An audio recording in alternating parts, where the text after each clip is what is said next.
أعوذ بالله من الشيطان الرجيم بسم الله الرحمن الرحيم إن هذا القرآن يهدي للتي هي أقوم ويبشر المؤمنين الذين يعملون الصالحات أن لهم أجرا كبيرا وأن الذين لا يؤمنون بالآخرة أعتدنا لهم عذابا أليما ويدعو الإنسان بالشر دعاءه بالخير وكان الإنسان عجولا وجعلنا الليل والنهار آيتين فمحونا آية الليل وجعلنا آية النهار مبصرة لتبتغوا فضلا من ربكم ولتعلموا عدد السنين والحساب وكل شيء فصلناه تفصيلا وكل إنسان ألزمناه طائره في عنقه ونخرج له يوم القيامة كتابا يلقاه منشورا اقرأ كتابك كفى بنفسك اليوم عليك حسيبا. السلام عليكم ورحمة الله وبركاته. إن الحمد لله نحمده ونستعينه ونستغفره ونعوذ بالله من شرور أنفسنا ومن سيئات أعمالنا من يهده الله فلا مضل له ومن يضلل فلا هادي له وأشهد أن لا إله إلا الله وحده لا شريك له وأشهد أن محمدا عبده ورسوله صلى الله تعالى عليه وعلى آله وصحبه وسلم تسليما كثيرا. أما بعد فقد قال الإمام البخاري رحمه الله تعالى باب حب الرسول صلى الله عليه وسلم من الإيمان. قال حدثنا أبو اليماني قال أخبرنا شعيب قال حدثنا أبو الزناد عن الأعرج عن أبي هريرة رضي الله عنه قال عن النبي صلى الله عليه وسلم قال والذي نفسي بيده لا يؤمن أحدكم حتى أكون أحب إليه من والده وولده. মহান আল্লাহর সমস্ত প্রশংসা, সালাত এবং সালাম নাযিল হোক প্রিয় রাসূল সাল্লাল্লাহু আলাইহি সাল্লামের উপরে। আমাদের ধারাবাহিক আলোচনা সহিহুল বুখারীর প্রতি জুমাবারে চলে আসছে এই বছর 1441 হিজরিতে। পর্ব হচ্ছে কিতাবুল ঈমান, ঈমানের পর্ব। এই ঈমানের পর্বের আজকে হচ্ছে পঞ্চম পাঠ বা পঞ্চম দার্স। বাব নম্বর হচ্ছে 8, হাদিস নম্বর 14। বলছেন ইমাম বুখারী রাহমাতুল্লাহি আলাইহি যে বাবুন মানে হাজা বাবুন, এ হচ্ছে এমন একটি অধ্যায় যে হব্বু রাসূল সাল্লাল্লাহু আলাইহি ওয়াসাল্লাম মিনাল ঈমান, রাসূলুল্লাহ সাল্লাল্লাহু আলাইহি ওয়াসাল্লামের ভালোবাসা হচ্ছে ঈমানের অন্তর্ভুক্ত। অধ্যায় হচ্ছে যে রাসূলুল্লাহ সাল্লাল্লাহু আলাইহি ওয়াসাল্লামকে ভালোবাসা হচ্ছে ঈমানের অংশ, ঈমানের মধ্যে শামিল। ঈমানের মধ্যে যখন রাসূলুল্লাহ সাল্লাল্লাহু আলাইহি ওয়াসাল্লাম ভালোবাসা শামিল, তাহলে ঈমান শুধু বিশ্বাসের নাম নয়, এ হচ্ছে উদ্দেশ্য খণ্ডন করা বাতিল ফিরকাগুলির, যারা বলেছে ঈমান শুধু কিসের নাম? বিশ্বাস করার নাম। যেমন মুরজিয়া বলছে কি যে ঈমান শুধু বিশ্বাস করলেই হয়ে যায়। আবার কেউ বলেছে ঈমান শুধু উচ্চারণ করার নাম, সাক্ষী দিলে হয়ে যায়, বিশ্বাস করুক আর না করুক, কথায় উচ্চারণ করে। কেউ যদি লা ইলাহা ইল্লাল্লাহ পড়ে তাহলেই সে মুসলিম। কাররামিয়া আর একটি গোমরা ফিরকা, এদের খণ্ডন যে শুধু বিশ্বাসের নামও ঈমান নয়, আর শুধু কালেমার শাহাদাত দেওয়ার নাম শুধু ঈমান নয়, বরং ঈমানের অনেক শাখা প্রশাখা রয়েছে। তার একটি গুরুত্বপূর্ণ শাখা হচ্ছে যা ছাড়া ঈমান কমপ্লিট হয় না, সেটা ঈমানেরই একটা অংশ। তাহলে ঈমান শুধু একটি বিষয়ের নাম নয়, ঈমান মুফরাদ একটি বিষয় নয়, বরং অনেকগুলি বিষয়ের নাম। যে অনেকগুলি বিষয়কে তিনটি দিকে ভাগ করা যেতে পারে, এর আগে বহুবার বলেছি। একটা হচ্ছে অন্তর থেকে বিশ্বাস করা, তাসদিক বিল জান্নাহ, আরেকটি হচ্ছে জবান দিয়ে স্বীকৃতি দেওয়া, শাহাদাতটা উচ্চারণ করা, আর আরেকটি হচ্ছে শরীরে যতগুলি অঙ্গ প্রত্যঙ্গ আছে সবগুলিতে যার যেটা কাজ, যে অঙ্গের যেটা কাজ সেটা দিয়ে সেই কাজগুলি সম্পাদন করা, আল আমালু বিল আরকান বা আল আমালু বিল জাওয়ারিহ। তার মধ্যে একটি হচ্ছে ভালোবাসা। ভালোবাসা হচ্ছে একটি কাজ, আর এই কাজটি হচ্ছে অন্তরের কাজ। তাহলে অন্তরের বিশ্বাস শুধু যথেষ্ট না। অন্তরে অনেকে বিশ্বাস করে কিন্তু রাসূলুল্লাহ সাল্লাল্লাহু আলাইহি ওয়াসাল্লামকে ভালোবাসে না, দ্বীনকে ভালোবাসে না, আল্লাহকে ভালোবাসে না, দিনদার লোকদেরকে ভালোবাসে না। সবগুলি হচ্ছে ঈমানের অংশ। তাহলে রাসূলুল্লাহ সাল্লাল্লাহু আলাইহি ওয়াসাল্লামকে ভালোবাসা হচ্ছে ঈমানের অন্তর্ভুক্ত, যেটা কিসের কাজ? অন্তরের কাজ। তাহলে বোঝা গেল কাজ মানে শুধু হাতের কাজ না, হাতের কাজ আছে, চোখের কাজ আছে, ব্রেনের কাজ আছে, কলব হৃদয়ের কাজ আছে, পায়ের কাজ আছে, সব রকম কাজ আছে। কানের কাজ আছে, কান দিয়ে ভালো কথা শুনবেন, খারাপ শুনবেন না, যেখানে খারাপ কথা শোনানো হয় সেখানে যাবেন না। ঈমান, ঈমানের অন্তর্ভুক্ত। চোখ দিয়ে ভালো জিনিস দেখবেন, যেখানে খারাপ জিনিস দেখানো হয় বা খারাপ জিনিস দেখতে বাধ্য সেখানে যাবেন না আপনি। সুতরাং এমন বিবাহ শাদীতে যাবেন না যেখানে পাপ হয়, পাপ দেখতে হয় বা পাপ শুনতে হয়, গান বাজনা হয়, নারী পুরুষ একাকার হয়ে যায় সেই দৃশ্য আপনাকে দেখতে হয়, নারী পুরুষ একসাথে খাওয়া দাওয়া করছে, হারাম।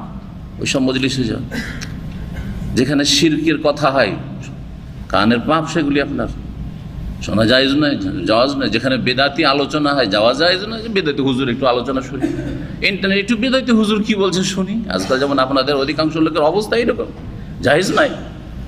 কারণ বেদাতি হুজুরের কথা শুনে মনে করবেন যে আরে এতেই যুক্তিতে হয়তো মুক্তি আছে, এই বেদাতির যুক্তিতে কি আছে? মুক্তি আছে, অথচ তাতে জাহান্নাম আছে। সুতরাং সমস্ত অঙ্গ প্রত্যঙ্গের কাজগুলি হচ্ছে ঈমানের একটা গুরুত্বপূর্ণ দিক। পায়ের কাজ, পা ভালো কাজে বাড়াবেন, মন্দ কথায় কাজে বাড়াবেন না। তো তার মধ্যে একটি কাজ রাসূলুল্লাহ সাল্লাল্লাহু আলাইহি ওয়াসাল্লামের ভালোবাসা, যেটি হচ্ছে আমালুল কলবি, অন্তরের কাজ। এখন হাদিসের দিকে আসি। আবু হুরায়রা রাদিয়াল্লাহু তাআলা আনহু থেকে বর্ণিত, তিনি বলছেন যে নবী করিম সাল্লাল্লাহু আলাইহি সাল্লাম বলেন, ওয়াল্লাযী নাফসি বিয়াদিহি, ওয়াল্লাযী ওয়াও হচ্ছে কসম, শপথের জন্য। আসলে ছিল উকসিমু বিল্লাযী নাফসি বিয়াদিহি, সেই সত্তার শপথ করছি যার হাতে আমার প্রাণ রয়েছে। তিনি কে? আল্লাহ। জি, এটাও একটা কসম করার তরিকা। ওয়াল্লাহিল্লাযী লা ইলাহা গায়রুহু, সেই আল্লাহর শপথ করছি, বা সেই আল্লাহর শপথ করেছি যার ছাড়া কোনো সত্য উপাস্য নেই। জি, একজন লোক আল্লাহ বললো, আরেকজন বিল্লাহি বললো, আরেকজন তাল্লাহি বললো, আরেকজন বলছে রহমানের কসম, কাবার রবের কসম, আর একজন বলছে সেই সত্তার কসম যার হাতে আমার প্রাণ রয়েছে। সবগুলি কসম, কিন্তু কসম কার হইতে হবে? আর কসম হচ্ছে ইবাদত। সুতরাং ইবাদত হবে কার জন্য? আল্লাহ তা'বুদু ইল্লা ইয়াহু, আল্লাহর জন্য। আল্লাহ ছাড়া অন্যের যদি কেউ কসম করে সেটা শিরক, হয় ছোট শিরক আর না হলে বড় শিরক। সবার কসম আল্লাহ ছাড়া অন্যের সবার কসম বড় শিরকও নয়, আবার সবার কসম ছোট শিরকও না। কেউ যদি আব্দুল কাদের জিলানীর কসম করে তাহলে কি বলবো? এটা ছোট শিরক? অবশ্যই বড় শিরক। কিন্তু খাজা বাবার কসম করে কি বলবো?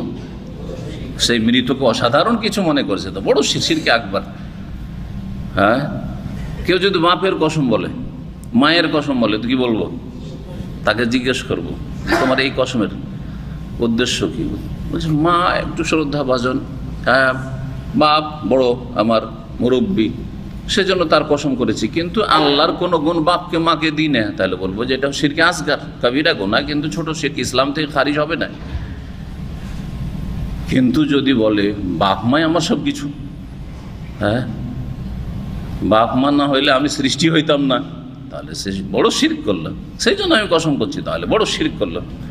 তাহলে গায়রুল্লাহর কসমগুলিকে এভাবে বুঝতে হবে, কখনো কখনো সেটা ছোট শিরক, কখনো বড় শিরক। সে আল্লাহর শপথ যার হাতে আমার প্রাণ রয়েছে। লা ইউমিনু আহাদুকুম, মানুষ কসম করে কি জন্য? কি জন্য কসম করে মানুষ? এমনি এমনি? কিসের জন্য? যেই কথাটি বলতে চাইছে সেটার গুরুত্ব দেখানোর জন্য, সেটাকে শক্ত করে প্রকট করে বর্ণনা করার জন্য।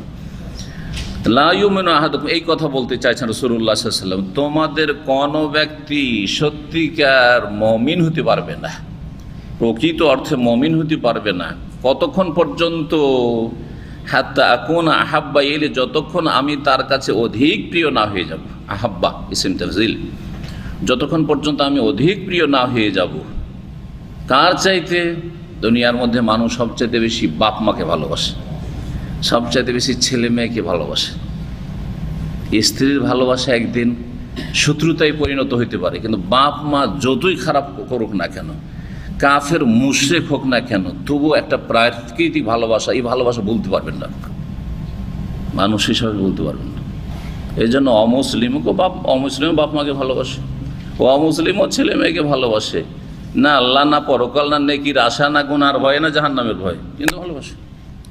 জি, এই ভালোবাসা হচ্ছে ভালোবাসা, তবে এই প্রাকৃতিক ভালোবাসা। এই প্রাকৃতিক ভালোবাসার চাইতে বেশি ভালোবাসা হইতে হবে কার? মুহাম্মদুর রাসূলুল্লাহ সাল্লাল্লাহু আলাইহি ওয়াসাল্লামের, যেটি হচ্ছে দ্বীনি ভালোবাসা। কিন্তু সেই দুনিয়ার যত প্রাকৃতিক ভালোবাসা আছে, যে ভালোবাসা ছাড়া উপায় নেই মানুষের, ও ভালোবাসা অনিচ্ছাকৃত ভালোবাসা হয়। ইচ্ছা করে বাপ মাকে ভালোবাসা লাগে না, ইচ্ছা করে ছেলে মেয়েকে ভালোবাসা লাগে না, হ্যাঁ, ইচ্ছা করে আপনার বাড়ি ঘর টাকা পয়সাকে ভালোবাসা লাগে না, আপনার টাকা পয়সা মালধন জমি জায়গা আপনি এমনি ভালোবাসেন, আমার এটা প্রাকৃতিক ভালোবাসা। তার চাইতে বেশি দুনিয়ার যা কিছু, এখানে বাপ মা বলার উদ্দেশ্য এই না যে বাপ মা ছাড়া বাকি দুনিয়ার জগতের যা কিছু আছে ওগুলো যদি রাসূলুল্লাহর চাইতে বেশি ভালোবাসার পাত্র হয়ে যায় বা ভালোবাসার বস্তু হয়ে যায়, তাহলে অসুবিধা নাই নাকি? একটা লোক বাপ মা ছেলে মেয়ের চাইতে বেশি রাসূলুল্লাহকে ভালোবাসে, কিন্তু পয়সার ভালোবাসাটা, ও পয়সা এক নম্বরে পয়সা, তারপরে রসুলের সুন্নাত, বুঝবেন মুমিন নাকি? তাহলে এই দুটো কথা বলে দেওয়া হয়েছে, দুনিয়ার সমস্ত কিছুর দিকে ইঙ্গিত করে দেওয়া হয়েছে যে বাপ মায়ের ভালোবাসার চাইতে বেশি মানুষ বাপ মা ছেলে মেয়ের চাইতে বেশি কাউকে ভালোবাসতে পারে না। সমস্ত পয়সা দেখেন, বাপের চিকিৎসার জন্য, মায়ের চিকিৎসার জন্য, ছেলে মেয়ের চিকিৎসার জন্য, স্ত্রীর চিকিৎসার জন্য যা জীবনে ইনকাম করে সব কিছু লুটিয়ে দিচ্ছেন, বাঁচাও কোনো রকম করে, করছেন না? তাহলে বোঝা গেল পয়সার চাইতে বেশি ভালোবাসা বাপ মা স্ত্রী ছেলে মেয়ে এদের। তাহলে ওদের চাইতে বেশি রাসূলুল্লাহ সাল্লাল্লাহু আলাইহি ওয়াসাল্লামকে যদি ভালোবাসতে হয়, এটা ফরজ, প্রত্যেক মুসলিমের জন্য ফরজ। সবচাইতে বেশি ভালোবাসবে কাকে? রব্বুল আলামিনকে, আল্লাহকে, রবকে। কারণ রাসূলুল্লাহ সাল্লাল্লাহু আলাইহি ওয়াসাল্লাম ভালোবাসা কিসের জন্য? আল্লাহর জন্য, আল্লাহর জন্য ভালোবাসা। যদি আল্লাহ রব্বুল আলামিনের সাথে আমাদের সম্পৃক্ততা বা আল্লাহ সম্পর্কে আমাদের জ্ঞান না থাকতো, তো রাসূলের ভালোবাসাই জানতাম না আমরা। যে সবচেয়ে বেশি ভালোবাসতে কাকে? সৃষ্টিকর্তা রব্বুল আলামিনকে। আর তারপরে রাসূলুল্লাহ সাল্লাল্লাহু আলাইহি ওয়াসাল্লামকে ভালোবাসতে হবে। আল্লাহর ভালোবাসার বাস্তবায়ন বা বাস্তব প্রমাণ হচ্ছে তার ইবাদত বন্দেগী করা, তার আদেশ নিষেধ মেনে চলা, তার বিধান মেনে চলা নাযিলকৃত। তিনি যা বলতে বলেছেন বলবেন, নিষেধ করেছেন বাস না, করতে বলেছেন করবেন না, না, ইবাদত করে প্রমাণ করা। রাসূলুল্লাহ সাল্লাল্লাহু আলাইহি ওয়াসাল্লামের ভালোবাসার প্রমাণ দেবেন ইত্তেবা, অনুসরণ এবং আনুগত্যের মাধ্যমে। রাসূলুল্লাহ সাল্লাল্লাহু আলাইহি ওয়াসাল্লামের অনুসরণ করেন, ফাত্তাবিউন ইউহিব্বুকুমুল্লাহ। আর কি করবেন? হ্যাঁ, মান ইউতিইর রাসূলা ফাকাদ আতা আল্লাহ। রাসূলকে মানলে বা রাসূল সাল্লাল্লাহু আলাইহি ওয়াসাল্লামের আনুগত্য করলে আল্লাহরই আনুগত্য, আল্লাহকে মানা হয়। রাসূলুল্লাহ সাল্লাল্লাহু আলাইহি ওয়াসাল্লামের কথা শুনবেন আর মানবেন, আসসামু ওয়াত তাআত, শুনতে হবে মানতে হবে। এটা প্রথম, হ্যাঁ, আল্লাহর কথা, আর তারপরে রাসূলুল্লাহ সাল্লাল্লাহু আলাইহি ওয়াসাল্লামের আদর্শ, তারপরে বাপ মায়ের কথা শুনতে হবে মানতে হবে, তারপরে সরকারের কথা শুনতে হবে মানতে হবে। যদি সেই কথাগুলি ওহীর বিধানের সাথে সাংঘর্ষিক না হয়, তাহলে যদি আল্লাহ এবং রাসূলের নাফরমানি করে কারো কথা মানতে হয় বাপ মায়ের, তাহলে তখন মানা যাবে না, তখন সরকারের কথা মানা যাবে। বাকি যতক্ষণ পর্যন্ত বিরোধ সৃষ্টি করছে না, যেসব বিষয়গুলিতে বিরোধ নেই, জায়েজ, অসুবিধা নেই, এগুলো গঠনমূলক বিষয়, এগুলি মানলে জনগণের উপকার রয়েছে, দেশের উপকার রয়েছে, আমার মতো বহু মানুষের বা আমার উপকার রয়েছে, এইসব স্বার্থেই এইসব আইন কানুন তৈরি করা হয়েছে, যেগুলি রাসূলুল্লাহ সাল্লাল্লাহু আলাইহি ওয়াসাল্লামের নিয়ে আসা বিধানের বিরোধী নয়, সেগুলির ক্ষেত্রে আপনাকে শুনতে হবে, মানতে হবে। আসসাম ওয়াত্তা, বহু হাদিস রয়েছে, ভাই আনা রসুল আল্লাহ আলাসামে ওয়াত্তা, আমরা শুনবো আর কি করব, মানবো। তাহলে শুনতে হবে আর মানতে হবে, এটি শরীয়তের একটি গুরুত্বপূর্ণ বিধান। তো বলছিলাম যে রাসূলুল্লাহ সাল্লাল্লাহু আলাইহি ওয়াসাল্লামের ভালোবাসার প্রমাণ দিতে হবে, মৌখিক ভালোবাসা নয়। আর ভালোবাসার প্রমাণ এই নয় যে নবী সাল্লাল্লাহু আলাইহি ওয়াসাল্লামের নাম আসলে একটু চুমু খাওয়া, হ্যাঁ, রাসূলুল্লাহ সাল্লাল্লাহু আলাইহি ওয়াসাল্লাম সম্পর্কে অতিরঞ্জন বাড়াবাড়ি করে, হ্যাঁ, শিরকের গর্তে লিপ্ত হওয়া, বিদআতের গর্তে লিপ্ত হওয়া। রাসূলুল্লাহ ভালোবাসি সেই জন্যই তো রসুলকে আলেমুল গায়ব বলি, হাজির নাজির বলি। তাহলে শিরক করলেন আপনি, অতিরঞ্জন বাড়াবাড়ি। রাসূলুল্লাহ ভালোবাসি সেই জন্য তো বারবার বলেন ঈদে মিলাদুন্নবী আমাদের সবচেয়ে বড় ঈদ। আপনি বেদাত করে আপনি গোমরাহ হয়ে গেলেন, জাহান্নামে চলে আরেক গর্তে পড়লেন। আপনি উঠে এসেছিলেন, মুসলিম হয়েছিলেন, কিন্তু আরেক গর্তে পড়ে আপনি মুসলিম হয়ে যে জান্নাত পাবেন, এই জান্নাতের আশা নিরাশায় পরিণত হয়ে গেল আপনার। তো রাসূলুল্লাহ ভালোবাসার বাস্তব প্রমাণ দিতে হবে, যা নিয়ে এসেছেন তা মেনে নাও, আদেশ করেছেন পালন করা, নিষেধ করেছেন বিরত থাকা। হ্যাঁ, রাসূলুল্লাহ সাল্লাল্লাহু আলাইহি ওয়াসাল্লামের ভালোবাসার এইসব প্রমাণগুলি দিতে হবে, এটি হচ্ছে সবচেয়ে বড় প্রমাণ। রাসূলুল্লাহ সাল্লাল্লাহু ভালোবাসা, সেজন্য বেশি বেশি তার জন্য দোয়া করেন। তার জন্য দোয়া হচ্ছে দুরুদ ও সালাম, হচ্ছে দোয়া। দুরুদ ও সালামটা নবীর তরিকায়, একটা হচ্ছে নবীর তরিকা, একটা হচ্ছে মানুষের তরিকা। কোন তরিকা রসুলের ভালোবাসা প্রমাণ করে? নবীর তরিকায় আমি চলবো, এটা হচ্ছে রসুলের ভালোবাসার প্রমাণ। আর আমি বলছি আমাদের মুরব্বীরা এইসব দুরুদগুলি আমাদেরকে তালিম দিয়েছেন, শিখিয়ে দিয়েছেন। আরে তো মুরব্বীদের ভালোবাসা আপনার কাছে বড়, কিন্তু আপনি রাসূলুল্লাহ সাল্লাল্লাহু আলাইহি ওয়াসাল্লামের ছেড়ে যাওয়া সুন্নতি দুরুদগুলি পড়বেন, বেদাতি দুরুদ থেকে বাঁচবেন, বেদাতি জিকির থেকে বাঁচবেন, বেদাতি ওজিফা থেকে বাঁচবেন। এটা হচ্ছে রাসূলুল্লাহ সাল্লাল্লাহু আলাইহি ওয়াসাল্লামের ভালোবাসার প্রমাণ। তো হাত্তা আকুনা আহাব্বা ইলাইহি, যতক্ষণ পর্যন্ত আমি তার কাছে অধিক প্রিয় না হয়ে যাই। আমি ওয়ালিদহি, তার ওয়ালেদের শাব্দিক অর্থ হচ্ছে জন্মদাতা। জন্মদাতা যেমন বাপ, যদিও এখানে মোজাক্কার পুরুষ লিঙ্গ রয়েছে, মানে বাপ শুধু হয়, কিন্তু ওয়ালেদের মধ্যে এখানে ওয়ালেদা, মাও শামিল। হ্যাঁ, ওয়ালেদ বলে এখানে ওয়ালিদাইন, মাতা পিতা দুইজনকে উদ্দেশ্য করা হয়েছে। মাতা পিতার চাইতে ওয়ালাদিহি, এবং তার সন্তান, ওয়ালাদ মানে যাকে জন্ম দিয়েছে, জি, সে জন্ম দিয়েছে। ওয়ালাদ ছেলেও হইতে পারে, আবার মেয়েও হইতে পারে। বর্তমান আরবি যে প্রচলিত আরবদের মাতৃভাষা, এখানে ওয়ালাদ মানে ছেলে সন্তান, এটা ভুল তাদের। এটা কি তাদের? ওয়ালাদ ছেলে কো শামিল, মেয়ে কো শামিল। আর ইবন মানে ছেলে সন্তান, আর বিন্তুন মানে কন্যা সন্তান। কথা বোঝা গেছে? হ্যাঁ। তারপরে আরেকটি হাদিস, হাদিস নম্বর 15, এটি আনাস রাদিয়াল্লাহু তাআলা আনহু থেকে বর্ণিত হাদিস। একই একটু বাড়তি ওতে বাক্য রয়েছে। নবী করিম সাল্লাল্লাহু আলাইহি ওয়াসাল্লাম বলেন, কালা রাসূলুল্লাহ সাল্লাল্লাহু আলাইহি ওয়াসাল্লাম, আনাস বলছেন যে রাসূলুল্লাহ সাল্লাল্লাহু আলাইহি ওয়াসাল্লাম বলেছেন, লা ইউমিনু আহাদুকুম, তোমাদের কোনো ব্যক্তি অতক্ষণ খাঁটি মুমিন হবে না। মুমিন হবে না মানে কাফের নাই, এখানে কি হবে না? মুমিন কামেল হতে পারবে না। যদি মোটেই ভালোবাসা না থাকে, ঘৃণা থাকে, তাহলে একেবারে মুমিন মুসলিম হইতে পারবে না। আর যদি ভালোবাসা আছে কিন্তু দুনিয়ার ভালোবাসা, রাসূলুল্লাহ সাল্লাল্লাহু আলাইহি ওয়াসাল্লামের এবং রাসূলুল্লাহ সাল্লাল্লাহু আলাইহি ওয়াসাল্লামের আদর্শে, রাসূলুল্লাহ সাল্লাল্লাহু আলাইহি ওয়াসাল্লামের ছেড়ে যাওয়া দ্বীনের এবং রাসূলুল্লাহ সাল্লাল্লাহু আলাইহি ওয়াসাল্লামের ইবাদত বندگির চাইতে বেশি ভালোবাসা প্রাধান্য পেয়ে যাচ্ছে।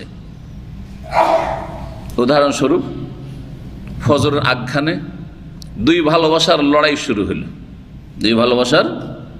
শুরু হলো, ফজরের আগখানে। কথা বোঝা গেছে?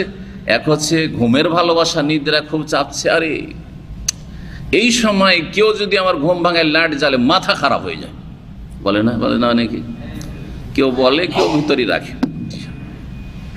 ঘুম চাপছে ওই সময় কেউ যদি লাইট জ্বালিয়ে দেবে, কথা বলে, তো কি যে কষ্ট লাগে। কিসের জন্য? নিদ্রার ভালোবাসা, এই নিদ্রার আসক্তি, এই ভালোবাসা। আর আরেক ভালোবাসা হচ্ছে আপনার ফজরের সালাত নামাজের ভালোবাসা। দুই ভালোবাসা এখনো তুলনা করে দেখতে হবে, কোন ভালোবাসা এখানে বিজয় লাভ করছে আপনার জীবনে। যদি দেখা যায় যে ঘুমের ভালোবাসা বিজয় লাভ করলো, তাহলে আপনার দিন সেখানে পরাজিত হয়ে গেল। ফাআম্মা মান তাগা ওয়া আসারাল হায়াতাদ দুনিয়া ফাইন্নাল জাহিমা হিয়াল মাওয়া। আম্মা পাড়ার সূরার একটি গুরুত্বপূর্ণ আয়াত, শুনে রাখো ভালো করে। আল্লাহ বলছেন, ফাআম্মা মান তাগা, যে ব্যক্তি সীমা লঙ্ঘন করল, আল্লাহর সীমানা পার করে গেল, ওয়া আসারাল হায়াতাদ দুনিয়া, পার্থিব জীবনের বিষয়গুলিকে কি করলো? প্রাধান্য দিয়ে দিলা। এখানে প্রাধান্য পেল আপনার কাছে নিদ্রা, ঘুমিয়েই থেকে গেলেন, সূর্য উঠিয়ে দিলেন, জামাত ছেড়ে দিলেন, হ্যাঁ, নামাজ পড়লেন না আপনি, নামাজ পড়তে জামাতে গেলেন না আপনি। আসার আল হায়াতাত দুনিয়া, নিদ্রা প্রাধান্য পেয়ে গেল আপনার ফজরের সালাতের ভালোবাসার উপর। রাসূলুল্লাহ সাল্লাল্লাহু আলাইহি ওয়াসাল্লামের চক্ষু শীতল হইতো, ওয়া জুইলাত কুররাতু আইনি ফিস সালাহ, নামাজে, আর আপনার চক্ষু ঠান্ডা হয় ঘুমে, না হলে চোখ জ্বলে। আসার আল হায়াতাত দুনিয়া, আপনি পার্থিব জগৎকে প্রাধান্য দিয়ে দিলেন। সুতরাং ফাইনাল জাহিমা হিয়াল মাওয়া, জাহান্নাম হচ্ছে বাসস্থান। কত শক্ত আয়াত, চিন্তা করুন তো দেখি। ফজরের সময় বোঝা যাচ্ছে আপনার, হ্যাঁ, যখন একটা নামাজের ওয়াক্ত পার হয়ে চলে গেল, সূর্য ডুবে গেল, আসরের নামাজ পড়লেন, তখনই বোঝা যাচ্ছে। তখন এশার নামাজ পার হয়ে চলে গেল, ঘুমিয়ে গেলেন আপনি, এশার নামাজ পড়লেন না আপনি, তখনই বোঝা যাচ্ছে যে আপনি দুনিয়াকে প্রাধান্য দিচ্ছেন নাকি আপনি আপনার দিনকে প্রাধান্য দিচ্ছেন। এতেই আপনার চূড়ান্ত ফয়সালা হয়ে যাচ্ছে যে ফাইনাল জাহিমা হিয়াল মাওয়া, জাহান্নাম বাসস্থান নাকি জান্নাত আপনার বাসস্থান। সহজ কথা, সহজ কথা। হেদায়েতের জন্য বেশি লাগে না, একটা আয়াত দিয়েও অনেক মানুষই হেদায়েত পেতে পারে যদি হেদায়েত নিতে চায়। আর গোটা কোরআন বারবার খতম করেও হেদায়েত পাবে না যদি হেদায়েত নিতে না চায়। হুদাল্লিল মুত্তাকিন জন্য বলা হয়েছে। আল্লাহ ভীরুতা যদি থাকে, বাঁচার মন মানসিকতা, তাকওয়া মানে বাঁচা, বাঁচার মন মানসিকতা যদি থাকে, তাহলেই জাহান্নামের আযাব থেকে বাঁচতে পারবেন। আর বাঁচার মন মানসিকতা নেই, হ্যাঁ, শরীরের চাহিদা পূরণ করা, কুপ্রবৃত্তির অনুসরণ করাই যদি লক্ষ্য উদ্দেশ্য থাকে, তাহলে জাহান্নাম থেকে নাজাত পাওয়া যাবে না।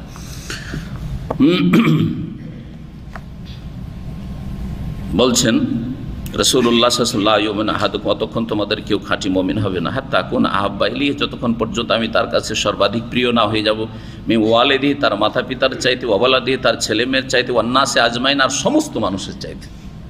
এখানে তাহলে বাড়িয়ে দেওয়া হলো আরেকটা বাক্য কি, ওয়ান নাসি আজমাইন। আজকালকার যুগটা হচ্ছে কিন্তু পয়সার ফিতনার যুগ। আর বিশেষ করে রাসূলুল্লাহ সাল্লাল্লাহু আলাইহি ওয়াসাল্লাম একটি হাদিস রয়েছে, লিকুল্লি উম্মাতিন ফিতনা, প্রত্যেক জাতির জন্য একটা বড় ফিতনা ছিল। ওয়া ফিতনাতু উম্মতি আল মাল, আর আমার উম্মতের ফিতনা হচ্ছে ধন সম্পদের আসক্তি। পয়সার মরিয়া হবে, পয়সার জন্য জান দিয়ে দিবে, পয়সার জন্য জান মেরে দিবে, কারো পয়সার পিছনে খুব ছুটবে। আর বিশেষ করে এই যুগটাতে আত্মীয়তার খাতির আর কি বলছে যেটা আপ্যায়ন, সব কিছুই কিসের গরজে, পয়সার গরজে। যার সাথে পয়সার সম্পর্ক আছে, ব্যবসা বাণিজ্য, তার কাছে কিছু পাওয়া যাবে, তার খরচ পাওয়া যাবে, তার সাথে বন্ধুত্ব, তার সাথে খাতির। তাকে খাওয়ায়, কাকে খাওয়ায়, যার কাছে খেতে পায়। যে আমি যদি ওকে 10 টাকা খরচ করে খাওয়াই, ও 50 টাকা খরচ করে খাওয়াই, একবার খাওয়াই তো 3 বার খাওয়াইবে, ওকে খাওয়া। গরিবকে আজকাল মানুষ খাওয়াইতে চাই না, অভাবীকে দিতে চাই না।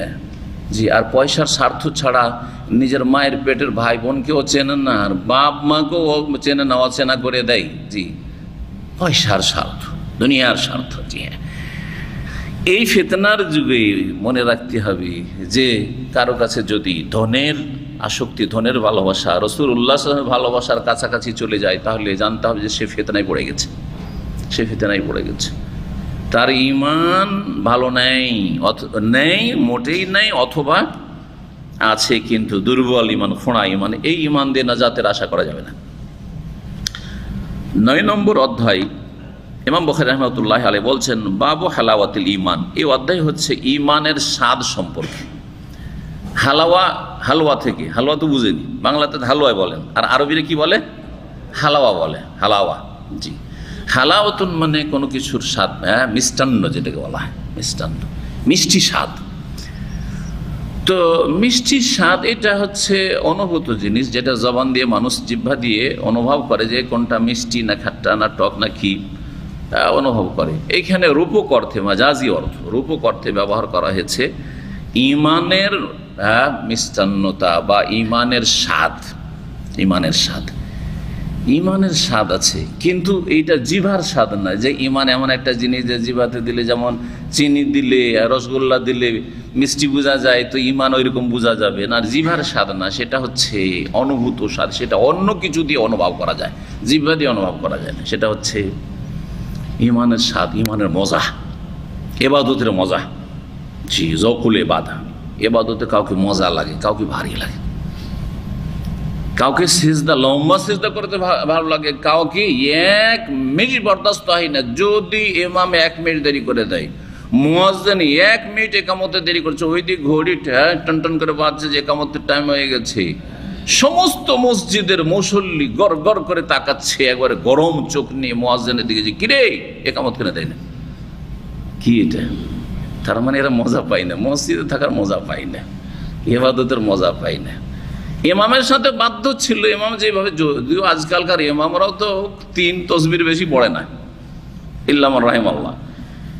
তো তারপরে দেখবেন সালাম ফিরার পরে যে সুন্নত শুরু করলো, আরে বাপরে, হ্যাঁ, যে কাকও ঠোকর দিয়ে পারবে না। নাকরাতুন কানকরাতিল গোরাব, নবী সাল্লাল্লাহু আলাইহি ওয়াসাল্লাম বলেছেন যে কিছু লোকের নামাজ হবে কাকের ঠোকর মারার মতো, কাকে ধাই ধাই ধাই ধাই ধাই ধাই করে সালাম সুন্নাত পড়ে নিয়ে চলে গেল।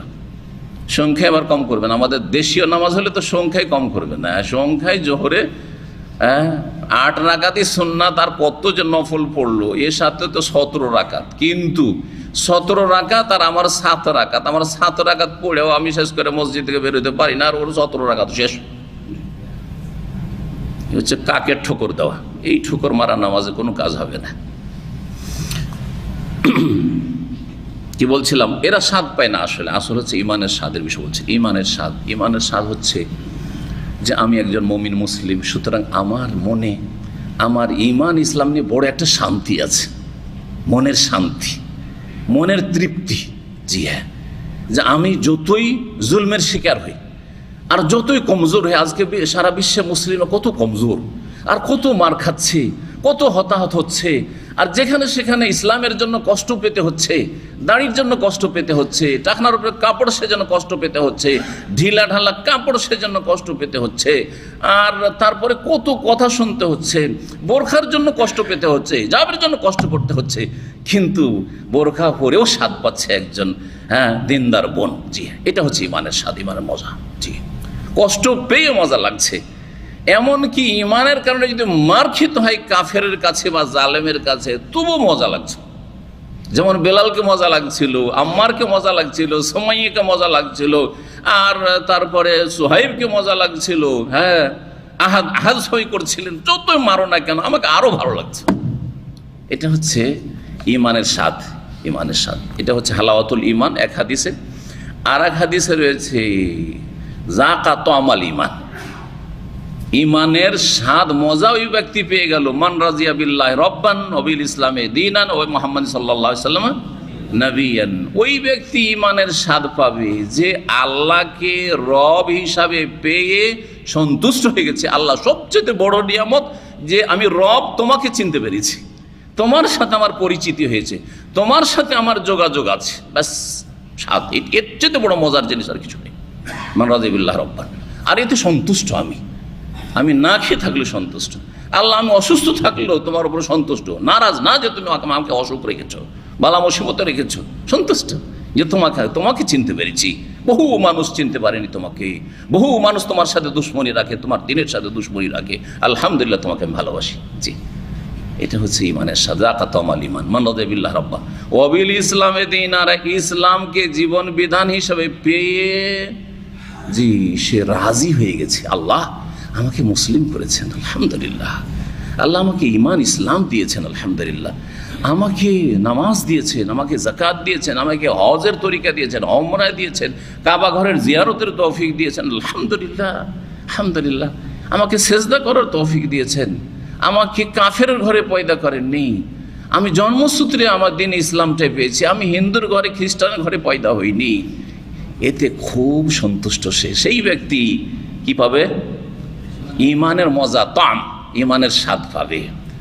ওবে মুহাম্মাদিন সাল্লাল্লাহু আলাইহি ওয়াসাল্লাম, আর মুহাম্মদ সাল্লাল্লাহু আলাইহি ওয়াসাল্লামকে নবী হিসেবে, শেষ নবীর যে উম্মত হইতে পেরেছে, এতে যদি সে সন্তুষ্ট হয়ে যায় যে এর চেয়ে বড় নিয়ামত আর কিছু পাইনি আমি। এই তিনটি নিয়ামত আমার ওপর সবচেয়ে বড় নিয়ামত।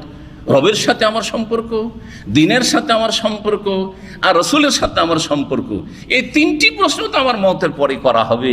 মান রাব্বুকা, মা দীনুকা, মান নাবিয়ুকা, তিনটি প্রশ্ন আমাকে করা হবে। তিনটি প্রশ্ন আমি উত্তর দিতে পারবো, কারণ এই তিনটাতে আমি মজা পেয়েছি, তিনটাতে আমি দুনিয়াতে খুব মজা পেয়েছি। সেজন্য আমার জন্য কবরের জবাব দেওয়া কোনো ব্যাপার না, সহজেই জবাব দেওয়া। কিন্তু যেই ব্যক্তি এই তিনটি বৈশিষ্ট্য রাখে না, রবের উপর সন্তুষ্ট হইতে পারে, রবের সাথে তার সম্পর্ক দুর্বল, দিনের সাথে সম্পর্ক দুর্বল, রাসূলের সাথে সম্পর্ক দুর্বল, শিরক বিদআতে জড়িয়ে আছে, বেদিন বেনামাজি আধা নামাজি হয়ে আছে, হারামে ডুবে থাকছে, দিনের কথায় কোনো পরোয়া নেই, দুনিয়া নিয়ে মেতে আছে, সেই ব্যক্তি কবরের জীবনে ফেসে যাবে। সেই ব্যক্তি হাসরের মাঠে ফাঁসবে, বাকি লোকেরা ফাঁসবে না। সহজ দিন খুব। ওই হাদিসটিকে এই হাদিসের সাথে লাগিয়ে যদি ব্যাখ্যা করা যায় তাহলে বিষয়টি কমপ্লিট হবে বা পারফেক্ট হবে। জি হ্যাঁ, বলছেন এখন হাদিসে আসি। আনাস রাদিয়াল্লাহু তাআলা আনহু বর্ণিত, তিনি বলছেন আনিন নবী সাল্লাল্লাহু আলাইহি ওয়াসাল্লাম, নবী করিম সাল্লাল্লাহু আলাইহি ওয়াসাল্লাম বলেছেন, সালাসুম মান কুন্না ফীহি, তিনটি বৈশিষ্ট্য আছে, গুণ আছে, যার মধ্যে সেই তিনটি বৈশিষ্ট্যের সমাবেশ ঘটবে, যার মধ্যে এই তিনটি গুণ থাকবে, ওয়াজাদা হালাওয়াতাল ঈমান, সেই ব্যক্তি ঈমানের স্বাদ পাবে, ঈমানের মজা পাবে। ঈমানের মজা বলতে শুধু একটা কথা বলছিলাম কি, যে মনের শান্তি, শুধু মনের শান্তি নয়, আপনার মনের শান্তি, তারপরে কষ্টের সময় ধৈর্য ধারণ সহজ হয়ে যাওয়া, সামান্য কিছু একটু সুখ পেলে, অনেক লোক সুখী, আমার চাইতে বহু লোক সুখী আছে, আমার চারপাশে সবাই আমার চাইতে আপনার চাইতে বেশি সুখী, কিন্তু আমি সামান্য একটু সুখ পেয়েছি, ডাল ভাত পেয়েছি, আলহামদুলিল্লাহ, দিনে 3 বার, সকালে একটু নাস্তা খেয়েছি, দুপুরে আবার খাবো, রাত্রে খাবার ব্যবস্থা আছে, এতে আমি আল্লাহর অন্তর থেকে শুকরিয়া আদায় করছি। এই যে মজা, এই মজাটা কারা পাবে? যাদের মধ্যে এই তিনটি গুণ থাকবে, যা এই হাদিসে বর্ণিত হয়েছে। অত্যন্ত গুরুত্বপূর্ণ তিনটি বিষয় আমরা যেন ভালো করে বুঝে নিজের মধ্যে নিয়ে আসতে পারি। বলছেন রাসূলুল্লাহ সাল্লাল্লাহু আলাইহি ওয়াসাল্লাম, প্রথম বিষয় হচ্ছে আইয়াকুন আল্লাহু ওয়া রাসূলুহু আহাব্বা ইলাইহি মিম্মা সিওয়াহুমা। প্রথম গুণ হচ্ছে তার কাছে আল্লাহ এবং তার রাসূল সাল্লাল্লাহু আলাইহি ওয়াসাল্লাম, আল্লাহ এবং রসুল বাদ দিয়ে পৃথিবীতে যে কেউ আছে আর যা কিছু আছে তার চাইতে বেশি যেন আল্লাহ এবং তার রসুল সাল্লাল্লাহু আলাইহি ওয়াসাল্লাম কি হয়ে যায়? আহাব্বা, অধিক প্রিয় হয়ে যায়। আল্লাহ এবং রসুলকে বাদ দিয়ে পৃথিবীতে যে কেউ আছে আর যা কিছু আছে, যে কেউ বলতে শুধু মানুষ, জিন আর মালায়েকা, তাই না? এজন্য যা কিছু, এখানে মিম্মান বলেননি, হাদিসে কি বলেছেন রাসূলুল্লাহ সাল্লাল্লাহু আলাইহি ওয়াসাল্লাম? মিম্মা সিওয়াহুমা, আল্লাহ এবং তার রাসূল সাল্লাল্লাহু আলাইহি ওয়াসাল্লাম পৃথিবীতে যা কিছু আছে, ধন সম্পদ হইতে পারে, নেতৃত্ব ক্ষমতা হইতে পারে, হ্যাঁ, ভালো একটা চাকরি হতে পারে, বড় ব্যবসা বাণিজ্য হইতে পারে, ভাড়া একটা বিশাল একটা ভিলা বানিয়েছেন তা হইতে পারে, দুনিয়ার যা কিছু হোক না কেন, কোনো ব্যক্তি হইতে পারে, কোনো আপনার স্ত্রীর জন্য এত পাগলের পাগল যে 1 মিনিট থাকতে পারেন না, অনেকে এরকম পাগল আছে। হ্যাঁ, আবার মহিলাও তার স্বামীর জন্য এমন পাগল যে 1 মিনিট বাইরে থাকলেও ছটপট শুরু হয়ে যায়, যতই হয়, এ সমস্তর চাইতে বেশি, সমস্ত কিছুর চাইতে, স্ত্রীর চাইতে, স্বামীর চাইতে, দুনিয়ার চাইতে, ছেলে মেয়ের চাইতে, সবার চাইতে, সব কিছুর চাইতে বেশি প্রিয় হয়ে যাবে কে? আইয়াকুন আল্লাহু ওয়া রাসূলু, এখানে আল্লাহ এবং তার রাসূল কথা বলা হয়েছে। আগের হাদিসে শুধু রাসূলুল্লাহর কথা ছিল, তাই না? এই জন্য বলছি সবচেয়ে বেশি কাকে ভালোবাসতে হবে? আগে আল্লাহর নাম এখানে আসছে, আল্লাহ। আর আল্লাহর ভালোবাসার প্রমাণ দিবেন ইবাদত দিয়ে। যদি রাসূলুল্লাহ সাল্লাল্লাহু আলাইহি ওয়াসাল্লামের ভালোবাসার প্রমাণ ইবাদত দিয়ে দেন, তাহলে কি হয়ে যাবে? মুশরিক হয়ে যাবেন আপনি। বলছে আমি রসুলকে এত ভালোবাসি, এত ভালোবাসি যে আমি রাসূলুল্লাহ সাল্লাল্লাহু আলাইহি ওয়াসাল্লামকে পেলে সিজদা করে দিতাম, তাহলে কি সে মুশরিক হয়ে যাবে? সে না, এত ভালোবাসা চলবে না। কথা বোঝা গেছে না? আপনি আম্মাকে খুব ভালোবাসেন, সবার চেয়ে বেশি ভালোবাসেন, এমনকি আমি স্ত্রী ছেড়ে দিতে পারি কিন্তু মাকে ছাড়বো না, কিন্তু স্ত্রীর মতো করে কি মাকে ভালোবাসা যাবে? আউযুবিল্লাহ, তাই না? ঠিক ওই রকমই জানতে হবে। রাসূলুল্লাহ সাল্লাল্লাহু আলাইহি ওয়াসাল্লামকে খুব ভালোবাসেন, ফরজ, কিন্তু তার ভালোবাসার ধরনটা ভিন্ন। যেমন মায়ের ভালোবাসার ধরন ভিন্ন, কচি কাচার ভালোবাসা। একটা কচি কাচা আপনার যখন ছোট মেয়েটা ছিল 10 বছরের নিচে, 5 বছর 4 বছর, কত আদর করে, কত যে চুমু দিয়েছেন, আদর করেছেন, ভালোবাসার ধরনটা আলাদা ছিল। ওই মেয়েটা যেমনই সাবালিকা হয়েছে, 12-14 বছর হয়ে গেছে, ভালোবাসার ধরনটা একেবারে পাল্টে গেছে, একেবারে পাল্টে গেছে। আর কোলে নিতে পারছেন না। হ্যাঁ জি, হ্যাঁ জি। তাহলে বুঝতে হবে আপনাকে, একাকার করে দিলে হবে না। বিদাতিরা কি করেছে, মাজারপন্থীরা বা বিদাতপন্থী সুফিরা একাকার করে দিয়েছে। আল্লাহ, রসুল, ওলি, আউলিয়া সব সমান করে দিয়েছে। যা আল্লাহর কাছে চাইতে হবে গোস কুতুব থেকে চাওয়া শুরু করেছে। আর যদি ওলি, আউলিয়া, জিলানি, চিস্তি থেকে যদি এত পাওয়ার আশা রাখে শিরকি আকীদা, তো নবীর কাছে কেন পাওয়া যাবে না? তো নবী সাল্লাল্লাহু আলাইহি ওয়াসাল্লামের কবর মোবারকের কাছে এসে তখন রুটি চাওয়া শুরু করে দিয়েছে, রুটি চেয়ে শুয়ে গেল।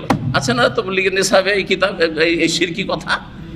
জি হ্যাঁ, একাকার করে দিয়েছে। বুঝেনি যে আল্লাহর ভালোবাসা আলাদা, রসুলের ভালোবাসা আলাদা। আরে রসুলের কাছে রুটি চাওয়া যাবে না। মদিনায় এসছেন, না খেয়ে আছে, আল্লাহর কাছে রুটি চাইব? হ্যাঁ, আল্লাহ তুমি খাওয়ার ব্যবস্থা করো। জি হ্যাঁ, মুসা আলাইহিস সালাম 7 দিন হেঁটে হেঁটে হেঁটে হেঁটে জালেম কাফের ফিরআউনের ভয়ে মাদিয়ানে পৌঁছেছেন। জি, তারপরে কার কাছে চেয়েছিলেন? কার কাছে? রবের কাছে চেয়ে, ইন্নী লিমা আনজালতা ইলাই মিন খাইরিন ফাকির।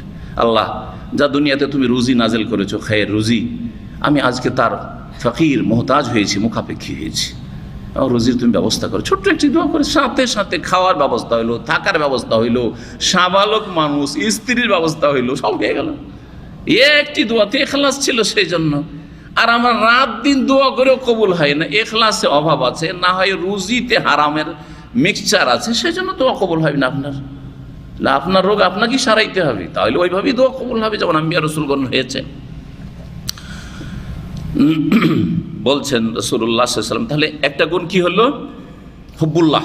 সংক্ষেপে এখন আল্লাহকে এবং রসুলকে সবচেয়ে বেশি, হুব্বুল্লাহ ওয়া রাসূলি, আল্লাহ এবং রসুলের ভালোবাসা 1 নম্বর, 2 নম্বর, 1 নম্বরে থাকতে হবে। জি হ্যাঁ। 2 নম্বর, ওয়া ইউহিব্বাল মারআ লা ইউহিব্বুহু ইল্লা লিল্লাহ। দ্বিতীয় বৈশিষ্ট্য হচ্ছে মানুষের ঈমানের স্বাদ পাওয়ার জন্য, যে মানুষ যেন কোনো মানুষকে ভালোবাসে কিসের জন্য? লা ইউহিব্বুহু, যদি ভালোবাসে, ইল্লা লিল্লাহ, আল্লাহর জন্য ভালোবাসে। কার জন্য ভালোবাসে? আপনাদেরকে যদি ভালোবাসি আমি আল্লাহর জন্য, এটা হচ্ছে আমার ঈমানের স্বাদ পাওয়ার বৈশিষ্ট্য, তাহলে ঈমানের মজা পাবো। আর যদি আপনাদের ভালোবাসায় আমার দুনিয়ার স্বার্থ জড়িত থাকে, যেহেতু আমার দলের লোক, সেই জন্য আমার দল করেন না, সুতরাং এরা আমার বিরোধী শত্রু, তাহলে ঈমানের স্বাদ কখনো পাবেন না, ঈমানের স্বাদ পাবেন না। বলা বারা বন্ধুত্ব শত্রুতার মাপকাঠি যদি দুনিয়ার অন্য কোনো গরজ হয়ে যায়, সেটা দলীয় গরজ হোক আর মজহাবি গরজ হোক, জি হ্যাঁ, আমাকে যদি আমি এই বিভিন্ন দলগুলির ভুলগুলি না ধরতাম, হ্যাঁ, তাবলীগ জামাত আর জামাত ইসলামের এই ভুলগুলি না ধরতাম, তা তারা খুব বেশি ভালোবাসত। খালি পজিটিভ পজিটিভ, করো করো করো করো, করিও না বলতাম, যদি না বলতাম, হ্যাঁ, যদি না বলতাম এইটা করে চলবে না, এইটা আকিদা চলবে, এটা ভ্রান্ত আকিদা, তাহলে ওরা অনেক বেশি ভালোবাসত। আজকে থেকে 21 বছর আগে তারা আমার খুব কাছাকাছি এসেছে আর খুব চেষ্টা করেছে যে তাদের দলে সামিল করা যায়। আমি যদি দুনিয়ার গরজ করতাম, ওদের কাছ থেকে অনেক দুনিয়া পাওয়া যেত, কারণ ওদের মেজরিটি ছিল, তাদের শক্তি ভালো ছিল, আর অনেক প্রলোভনও ছিল তাদের পক্ষ থেকে। কিন্তু আলহামদুলিল্লাহ আল্লাহ সব ফিতরা থেকে বাঁচিয়েছেন। সুতরাং ভালোবাসা কিসের জন্য হইতে হবে? তৌহিদের ভিত্তিতে, সুন্নাহর ভিত্তিতে, সহি আকীদার ভিত্তিতে, সহি মানহাজ, সহি মতাদর্শের ভিত্তিতে। মানহাজে বিভ্রান্তি রয়েছে, আকীদায় বিভ্রান্তি রয়েছে। শিয়া রাফেজি যারা সাহাবাই কেরামদের দুশ্মন, তাদের সাথে ঐক্যের ডাক দিচ্ছে। আমরা আহলে হাদিস, হানাফি, শাফি, মালিকি, হাম্বলি, দেওবন্দি, জামাতি, তবলিগি, শিয়া সবকে নিয়ে ঐক্য গড়ব। আউযু বিল্লাহ। কি পড়েছেন? ঘাস খেয়ে পড়েছেন আপনি?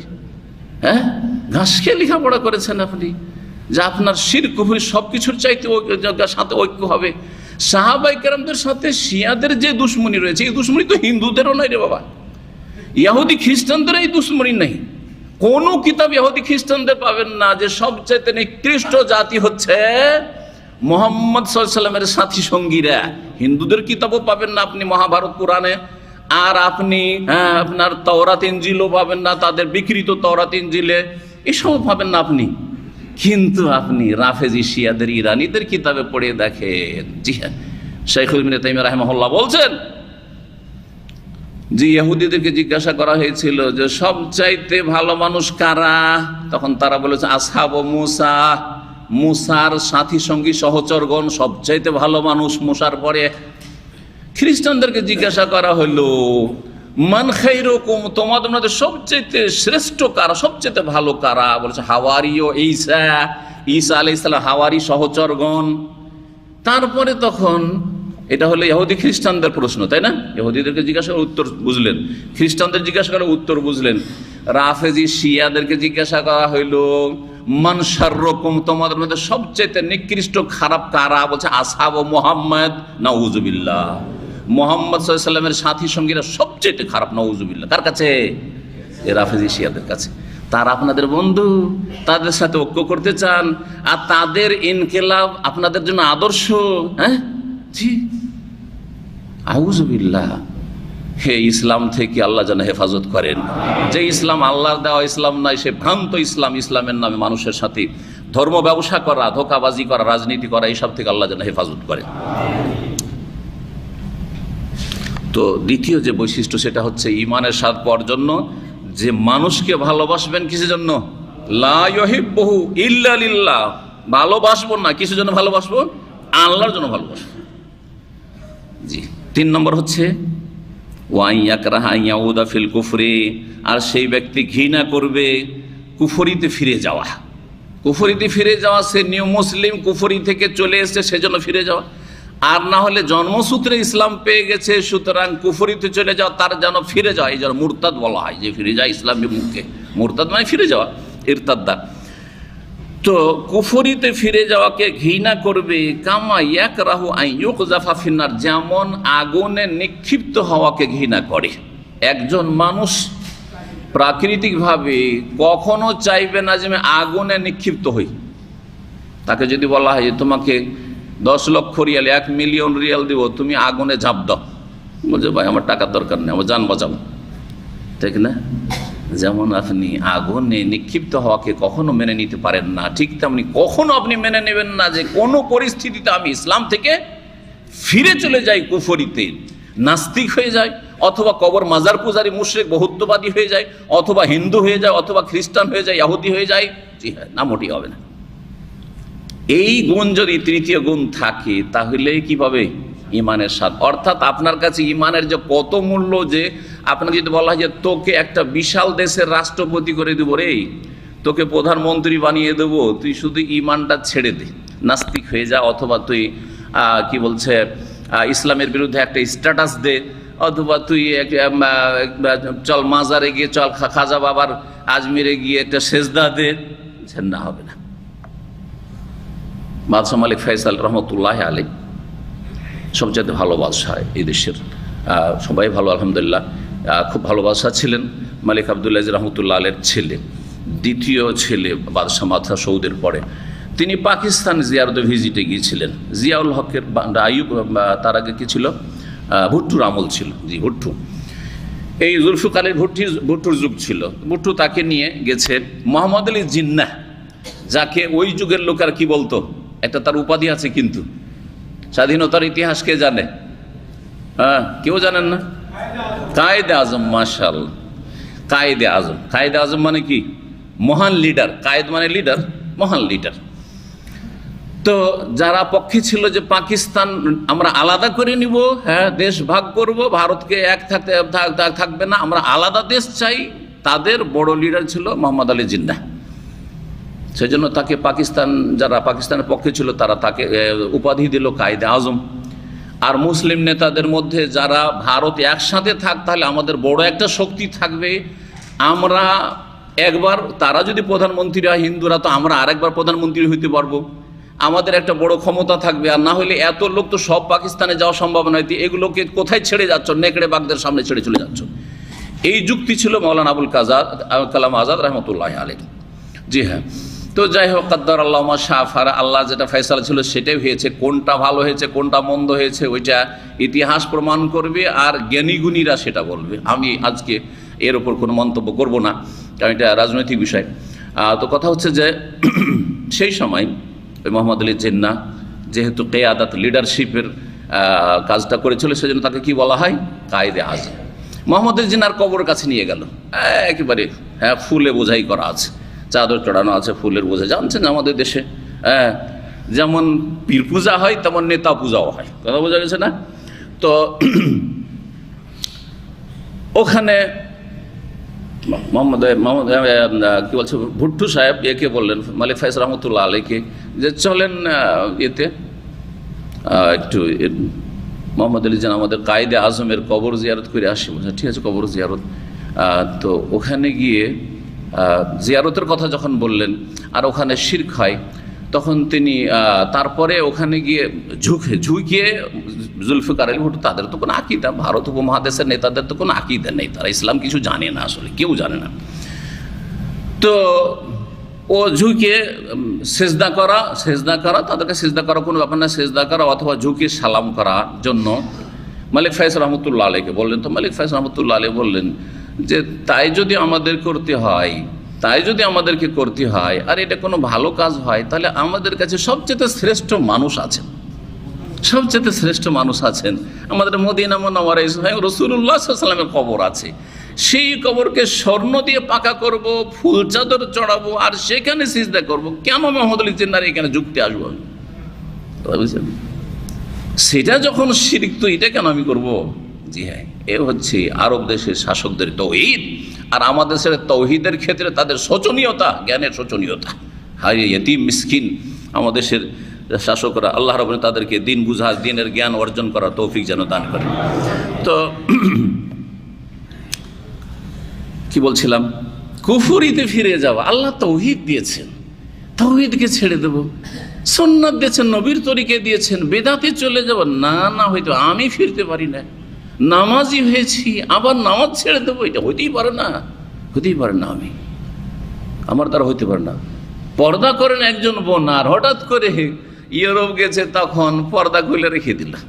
আজকাল অনেক মহিলারাই কিন্তু মুসলিম দেশ থেকে পশ্চিমা দেশে যাচ্ছে, কিছু তো আছে ইমান পাকা আছে যে বোরখাটা রাখছে, কিন্তু অধিকাংশই বোরখা রাখে না। ওখানে গিয়ে কী করে জানেন, যখন নিজের দেশ থেকে উঠলো, এয়ারপোর্টে যখন প্লেনে বসে গেল, তখন বোরখাটাকে গুটিয়ে নিয়ে ব্যাগে ভরে নিল। আর তারপরে আউযুবিল্লাহ, তাদের অবস্থা হায়রে, ये मुसलमान है जिन्हें देख के शर्मा यहूदी। মুসলমানকে চেনা যায় না, এদেরকে দেখলে ইহুদিও লজ্জা পাবে যে আমাদের কাপড়ের চাইতে তোমাদের কাপড়ের অবস্থা আরো খারাপ। জি, তোমরা এত মিসকিন, আমাদের কাপড় তো একটু ঢেকে ঢুকে আছে, তোমাদের এত মিসকিন যে একটু ঢাকতেও পারোনি, কাপড় জুটেনি তোমাদের। জি, তো আল্লাহ হেফাজত করে। কি বলছিলাম, এটা হচ্ছে ফিরে যাওয়া, এটা হচ্ছে আংশিক ফিরে যাওয়া। যে আপনি যখন কাফের দেশে গেলেন তখন বোরকা খুলে ফেললেন, কাফের দেশে গেলেন তখন দাড়ি সাফ করে দিলেন, কাফের দেশে গেলেন তখন নামাজ ছেড়ে দিলেন, আপনার ছেলেকে পাঠালেন অস্ট্রেলিয়া লেখাপড়া করার জন্য, কানাডা পাঠালেন, তখন ওখানে গিয়ে ও পরিচয় দেয় যে মুসলিম, সেটা চিনতেই না পারে, আউযুবিল্লাহ। তো এইরকম জায়গায় আপনার ছেলে মেয়েদেরকে পাঠিয়ে দেওয়া মানে জাহান্নামে পাঠিয়ে দেওয়া, জাহান্নামে যাওয়ার জন্য প্রস্তুত করা। আল্লাহ যেন বুঝার তৌফিক দান করেন। তিনটি কথা ছিল তো, তাই না? তিনটি কথা খুব গুরুত্বপূর্ণ। সংক্ষেপে তিনটি কথা ওলামারা বলেছেন। এতে প্রথম বিষয় রয়েছে হুব্বুল্লাহ ওয়া রাসূলি, আল্লাহ এবং রসুলের ভালোবাসা। কার ভালোবাসা? আল্লাহ এবং রসুলের ভালোবাসা যদি থাকে তাহলে কি পাবেন? ইমানের মজা স্বাদ পাবেন। 2 নম্বর হচ্ছে আল্লাহর জন্য কাউকে ভালোবাসা। হ্যাঁ, হুব্বু আউলিয়া, এই আল্লাহর বন্ধুদেরকে আল্লাহর জন্য ভালোবাসা মানে কি? আল্লাহকে যারা ভালোবাসে তাদেরকে ভালোবাসি, আল্লাহর দিনকে যারা ভালোবাসে তাদেরকে ভালোবাসি, আল্লাহর হুকুম হাকামকে যারা ভালোবাসে তাদেরকে ভালোবাসি। জি হ্যাঁ, আর যারা ভালোবাসে না তাদেরকে ভালোবাসি না, সোজা কথা। যারা আল্লাহর দিনকে, আল্লাহকে ভালোবাসে না, আল্লাহ রসুলকে ভালোবাসে, আল্লাহর দিনকে ভালোবাসে তাদেরকে ভালোবাসে। যারা তৌহিদ ভালোবাসে তাদেরকে ভালোবাসি না, যারা সুন্নত ভালোবাসে না তাদেরকে ভালোবাসি না, যারা শিরক বিদআত ভালোবাসে তাদেরকে ভালোবাসি না, যারা নাস্তিকতা ভালোবাসে, বেদিনী ভালোবাসে তাদেরকে ভালোবাসি না। জি হ্যাঁ, পজিটিভ আর নেগেটিভ দুটোই থাকতে হবে। জি, তো এটা হচ্ছে দ্বিতীয় বৈশিষ্ট্য। হ্যাঁ, আল্লাহ এবং রসুলের ভালোবাসা আর আল্লাহর আউলিয়াদের হুব্বু আল্লাহর আউলিয়া উলিয়া উলিয়া আল্লাহর বান্দাদের ভালোবাসা, নেক লোকদের ভালোবাসা। আর আরেকটা হচ্ছে ইস্তিকামা, অটলতা। আমি দিনের উপর আছি, অটল থাকবো, অবিচল থাকবো। ইন্নাল্লাযীনা ক্বালু রাব্বুনাল্লাহু সুম্মা ইসতাকামু, ইস্তিকামা। আমি কখনো ফিরবো না, আংশিকও ফিরবো না, আর পুরোপুরি তো ফিরা প্রশ্নই ওঠে না। ঝুঁকেও যাবো না বাতিলের সামনে, শিরকের সামনে, বিদআতের সামনে ঝুঁকে যাবেন না, এটা হইতে পারে না। যখন আল্লাহ জাহান্নাম থেকে রক্ষা করেছেন, তখন আপনি জাহান্নাম থেকে আজীবন বাঁচার জন্য চেষ্টা করে যাবেন। আল্লাহ যেন তৌফিক দান করেন। ইমানের স্বাদ আছে, তাহলে বোঝা গেল যে ইমানের কি আছে, স্বাদ আছে। ইমানের স্বাদ সবাই পায় না, সবাই পায় না, সবাই পায়। যার মধ্যে তিনটি বৈশিষ্ট্য থাকবে, তাহলে বোঝা গেল যার মধ্যে তিনটি বৈশিষ্ট্যতে কমতি আছে, ঘাটতি আছে বা নেই, তারা ইমানের স্বাদ পায় না। তাহলে যারা ইমানের স্বাদ পায় না আর যারা স্বাদ পায়, দুই শ্রেণীর মানুষ কি একই ক্যাটাগরির মুসলিম না পার্থক্য? তাহলে বোঝা গেল যে সব মুমিন একই স্তরের নয়। তাহলে বোঝা গেল যে ইমানের অনেক শাখা প্রশাখা আছে, যার মধ্যে যত বেশি পূর্ণতার সাথে থাকবে তত বেশি সে কি হবে, কামেল মুমিন হবে। সবগুলি মুমিন মুসলিম একই স্তরের না। এর মাধ্যমে মুরজিয়াদের রদ করা হয়েছে। মুরজিয়া বলছে আবু বকরের ঈমান আর মুসলিম সমাজের একটা নিম্ন শ্রেণীর দুর্বল ঈমানের ঈমান নাকি একই, ঈমানে কম বেশি নেই। মুরজিয়াতুল ফুকাহা বা মুরজিয়াতুল আকীদা যারা, তাদের ঈমানে কোনো পার্থক্য নেই। আমলের কারণে ঈমানের পার্থক্য হয় না, ভুল কথা। আমল জরুরি, আমল যত কমবে তেমনই ঈমান দুর্বল হতে লাগবে। যেমন গাছের ডাল পাতা, শাখা প্রশাখা আর পাতা, গাছের যত পাতা কমবে ছায়া কমে যাবে, যত ডাল কমবে তত বেশি গাছের মূল্য কমে যাবে, তারপরে গাছের ছায়া কমে যাবে। ঠিক ওই রকমই হচ্ছে ঈমান, ইসলামের অবস্থা। 10 নম্বর অধ্যায় ইমাম বুখারী রাহিমাহুল্লাহ বলছেন বাবুন হাজা বাবুন, এই অধ্যায় হচ্ছে আলামাতুল ঈমান হুব্বুল আনসার। ঈমানের লক্ষণ হচ্ছে আনসারীদেরকে ভালোবাসা। ঈমানের লক্ষণ হচ্ছে আনসারীদেরকে ভালোবাসা। সুতরাং আনসারীদেরকে যারা ভালোবাসে তাদের মধ্যে ঈমানের লক্ষণ আছে, আর যারা আনসারীদেরকে ভালোবাসে না তার মধ্যে ঈমানের লক্ষণ নেই। যখন ঈমানের লক্ষণ নেই তো মুনাফিকির লক্ষণ আছে, যদি ঘৃণা করে, দুশমনি রাখে। আর আনসারীরা হচ্ছে রাসূলুল্লাহ সাল্লাল্লাহু আলাইহি ওয়াসাল্লামের অধিকাংশ সাহাবায়ে কেরাম হচ্ছেন আনসারী। তাহলে আনসারীদের যারা সাহাবায়ে কেরামদেরকে গালমন্দ করে রাফেজি শিয়ারা, যারা সাহাবায়ে কেরামদেরকে বলে যে তারা কাফের হয়ে গেছিল 5 জন ছাড়া, এটা হচ্ছে আকীদা। 5 জন সাহাবী ছাড়া নাকি সবাই, নাকি 1,24,000 বেশি সাহাবী সব নাকি কাফের মুরতাদ হয়ে গেছে, নাউযুবিল্লাহ। এ হচ্ছে শিয়া ধর্ম, যাদের সাথে ঐক্যের ডাক দিচ্ছে আজকালকার বড় বড় দেশীয় হুজুরেরা। কথা বুঝতে পারছেন না? জি হ্যাঁ, এসব হুজুরকে আল্লাহ হাজির করবেন হাসরের মাঠে। এসব হুজুরকে আল্লাহর উপরে হাসরের মাঠে হাজির করবেন, যে বুঝা হইছে যে আল্লাহর দুশমন আল্লাহর দোস্ত কি করে সমান হয়, সাহাবায়ে কেরামদের দোস্ত আর সাহাবায়ে কেরামদের দুশমন সমান কি করে হয়ে যায়, আর তাদের সাথে ঐক্য কি করে হইতে পারে, কিসের ভিত্তিতে ঐক্যটা হয়েছিল?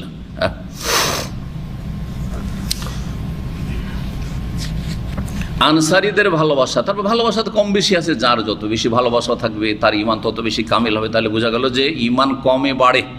ইমাম বুখারী রাহিমাহুল্লাহ শুরুতে বলেছে ঈমান কমে আর বাড়ে। একই মানুষের কমে বাড়ে কখনো কখনো, আবার একজনের আরেকজনের চাইতে ঈমান পার্থক্য আছে।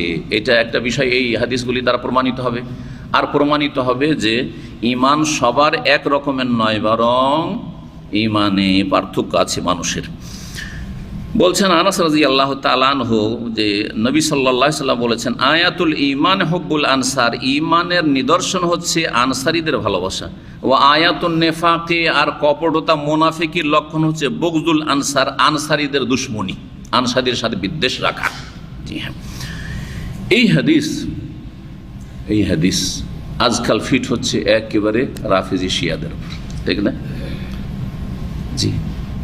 আর ওই সব লোকদের যারা শিয়া ঘেঁষা লোক, সাহাবায়ে কেরামদের সমালোচনা করতে দ্বিধা করে না, সাহাবায়ে কেরামদের ভুল ধরতে দ্বিধা করে না, সাহাবায়ে কেরামদের যুগে যে আপোষে কিছু বিষয়ে মতবিরোধ হয়েছিল সেই বিষয়ে মন্তব্য করতে থাকে, জবান লম্বা করতে থাকে, এরা বিদ্বেষ সৃষ্টি করে। এদের কিতাবাদি যদি পড়া যায় তো বিদ্বেষ নিয়ে বেরোবেন, আল্লাহ হেফাজত করে এদের কিতাব থেকে।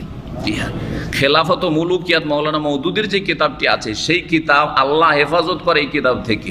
সৌদি আরবের বড় বড় ওলামারা শাইখ বিন বাজ রাহিমাহুল্লাহ বলেছেন এই কিতাবগুলিকে পুড়িয়ে দেওয়া ফরজ।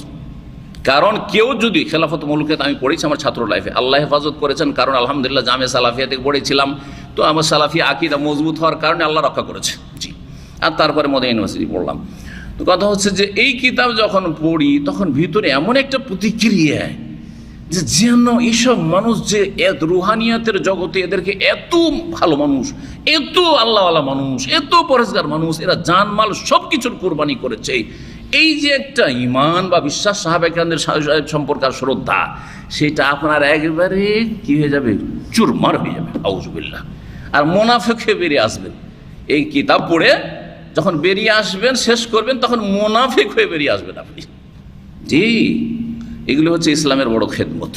আর এগুলো বলবেন যে ইসলামিক দল আর ইসলামের খেদমত করছে, আল্লাহ হেফাজত করে সব থেকে। তো বলছিলাম যে ঈমানের লক্ষণ হচ্ছে আনসারীদের ভালোবাসা। আনসারী কাকে বলে?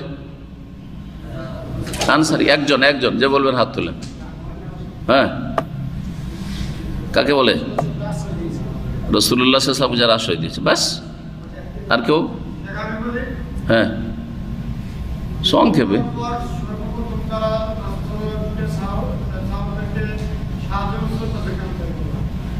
যারা রাসূলুল্লাহ সাল্লাল্লাহু আলাইহি ওয়াসাল্লাম সাহাবায়ে কেরামদেরকে সাহায্য করেছিল হিজরত করে আসার সময়, ওরা কোথাকার লোক? ওটাই বলতে হচ্ছে মদিনার। হ্যাঁ, যেই সব লোকেরা ঈমান নিয়ে এসেছে এবং নবী সাল্লাল্লাহু আলাইহি ওয়াসাল্লাম আর সাহাবায়ে কেরামদের সার্বিক সাহায্য সহযোগিতা করেছে, ঈমানের অবস্থায় সার্বিক সাহায্য সহযোগিতা করেছে, ঈমানের অবস্থায়। কারণ আবু তালেবও তো সাহায্য করেছে, আবু তালেবও তো রাসূলুল্লাহ খুব বেশি সাহায্য করেছে। তো বলবে আনসারী নাকি? আনসার হচ্ছে দুটো বংশের নাম, আওস এবং খাজরাজ। মদিনার দুটো গোত্র, এরা পৌত্তলিক মুশরিক ছিল, আর তিনটা গোত্র ইহুদি ছিল। ইহুদিরা তেমন কেউ মুসলিম হয়নি, অল্প কয়েকজন ছাড়া হাতে গোনা। আর এই আওস খাজরাজের প্রায় সব মুসলিম হয়ে গেছিল, অল্প কিছু মুনাফিক ছিল, যে মুনাফিকগুলি জাহান্নামে চলে গেছে মরে। আর কেউ কেউ পরে তওবা করে ফিরেও এসছে, কাউকে আল্লাহ তওবা নসিব করেছেন। তো আওস খাজরাজের অধিকাংশই সব কি হয়েছিলেন, ইসলাম গ্রহণ করেছিলেন এবং নবী সাল্লাল্লাহু আলাইহি ওয়াসাল্লাম সাহাবায়ে কেরামদের কি করেছিলেন, সার্বিক সাহায্য করেছিলেন। সার্বিক সাহায্য, আশ্রয় দেওয়া, খাদ্যের ব্যবস্থা করা, সমস্ত কিছু, জিহাদে অংশ নেওয়া, সমস্ত জিহাদের ঘটনাগুলি যদি দেখেন তো আনসারীদের সংখ্যা মুহাজির চাইতে বেশি। শহীদ যারা হয়েছেন আনসারীরা বেশি শহীদ হয়েছেন, কারণ সংখ্যা ওদের বেশি, আর কোরবানি সব কিছু তাদের বেশি। মুহাজিরিনরা তাদের কাছে তেমন কিছু ছিল না। আনসারীরা সব বাগানের মালিক, খেজুর বাগানের মালিক। মুহাজিররা সর্বহারা হয়ে এসছেন, কিছুই নেই, বাড়ি নেই, ঘর নেই, টাকা নেই, কড়ি নেই, খালি হাতে এসছেন মক্কা থেকে, তাদের সহযোগিতা করেছেন। এই নাম কার দেওয়া জানেন? আমাদের দেওয়া নয়, কিন্তু এটা কখনো হয়তো খেয়াল করেন না। আনসার আর মুহাজিরের বৈশিষ্ট্যগত নাম, কিন্তু এই নাম কে দিয়েছেন? স্বয়ং আল্লাহ দিয়েছেন। কত প্রিয় নাম যে আল্লাহ এই নামগুলি দিয়েছেন। ওয়াস-সাবিকুনাল আউওয়ালুনা মিনাল মুহাজিরিন ওয়াল আনসার, মুহাজিরিন আনসার আল্লাহ নাম দিয়েছেন। রাদিয়াল্লাহু আনহুম ওয়া রাদু আনহু, আল্লাহ রাজি হয়ে গেছেন ওদের ওপর, আর ওরাও আল্লাহর কাছে এত নিয়ামত পেয়েছে যে তা রাজি হয়ে গেছে। কিন্তু শিয়া রাফেজি সারা রাজি হইতে পারলো না, এরা নারাজ হয়েই থাকে। দেখলেন, আল্লাহ রাজি হয়ে যাচ্ছে কিন্তু এরা রাজি হইতে পারছেন না। কি গুমরাহি, এর চেয়ে বড় গুমরাহি কি হইতে পারে? জি, এই যে বর্তমান হুসি ইয়ামানের, এরা হচ্ছে সেই দল। জি হ্যাঁ, ঠিক ইরানের মতো। ইরান থেকে ট্রেনিং নিয়ে আসছে এরা, আর এরা সাহাবায়ে কেরামদেরকে গালমন্দ করছে। ইয়ামানি যদি কোনো আহলে সুন্নাত সহি আকীদার থাকে তার কাছ থেকে জানতে পারবেন, মসজিদের খুতবায় সাহাবায়ে কেরামদেরকে, জুমার খুতবায়, ঈদের খুতবায়, তাদের বক্তব্যে প্রথম কাজ হচ্ছে সাহাবায়ে কেরামদেরকে লানত করা, অভিশাপ করা, জাহান্নামী বলে আখ্যায়িত করা। এই হচ্ছে তাদের ইসলাম। জি,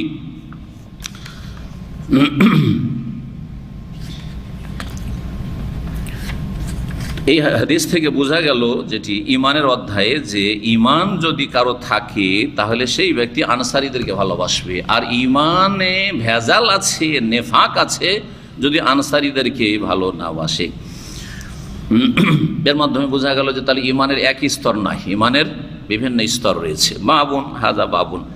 এরপরে ইমাম বুখারীর মধ্যে শুধু বাব বলছেন, আর কিছু লেখেননি। কিন্তু যার কাছে বুখারী আছে দেখেন কি লেখা আছে, বাবুন, মানে হাজা বাব। এটা অধ্যায়, কিসের অধ্যায়?